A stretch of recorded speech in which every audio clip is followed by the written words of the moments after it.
The weight of old words. The stories always came at dusk, when shadows stretched long across the farmhouse porch, and the air grew thick with the promise of night. Sarah's great-grandfather would settle into his weathered rocking chair, his clouded eyes fixed on something beyond the tree line, and begin to speak of things that should have remained buried.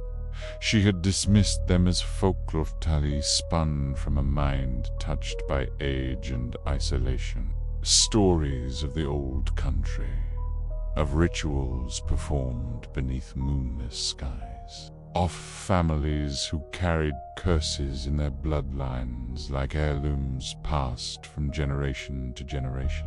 But now, standing in the basement of the house she had inherited, Sarah felt the weight of those words pressing against her chest like cold stone. Pooh.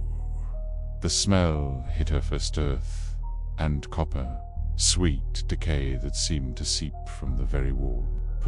Plah.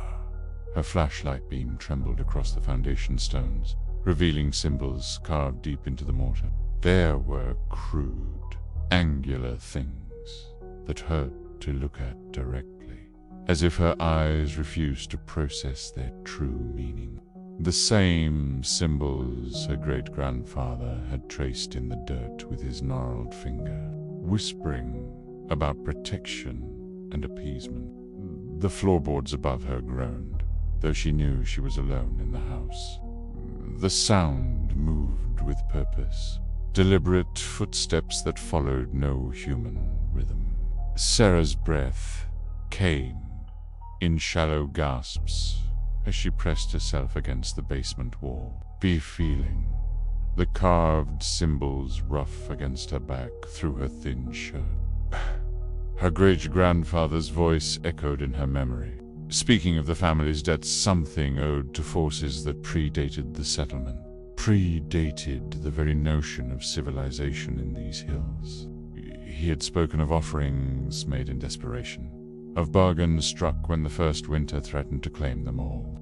The price, he said, was never truly paid, only postponed, passed down like a genetic inheritance to each new generation. The footsteps stopped directly overhead, in the silence that followed.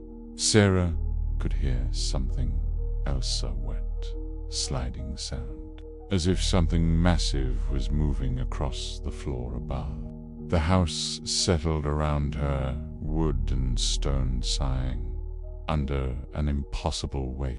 She remembered how her great-grandfather's stories always ended the same way, with a warning about the seventh generation. About how the debt would come due when the bloodline reached its appointed number. Sarah had counted the generations obsessively after his death, tracing the family tree with trembling fingers. Her great dash, great dash, great dash, great dash, great dash, great dash, grandfather, the first to settle these lands. Then 5 more generations of careful record-keeping, of children born and raised with the weight of old stories on their shoulders. She was the 7th. The basement air grew colder, and Sarah's breath began to mist. The carved symbols seemed to pulse in her flashlight beam, growing deeper, more pronounced, as if the stone itself was remembering its purpose.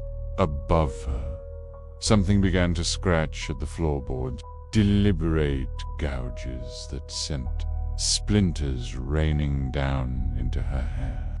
Sarah understood now why her great-grandfather had never left these hills, why he had spent his final years sitting on that porch, watching the tree line with eyes that saw too much. He had been waiting, keeping vigil, holding something at bay through sheer force of will and the power of old words spoken in the dying light. But he was gone now, and the stories he had told were no longer just stories. The scratching stopped. In the sudden silence, Sarah heard her own heartbeat thundering in her ears, felt the pulse of blood through veins that carried more than just lively, carried obligation, carried the weight of choices made by desperate ancestors in a desperate time.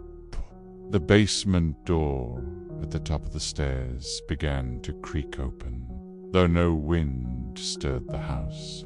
Sarah's flashlight flickered and died, plunging her into absolute darkness. In that darkness, she finally understood what her great-grandfather had been trying to tell her all those years ago. Some debts could never be forgiven. Some stories were never meant to end. And some families carried more than just memories in their blood. They carried promises made in the dark, waiting patiently for their time to be fulfilled. Above her, something vast and patient began its slow descent down the basement stairs, each step a countdown toward the completion of a bargain struck 7 generations ago. Sarah closed her eyes and waited for the weight of old words to finally claim their due.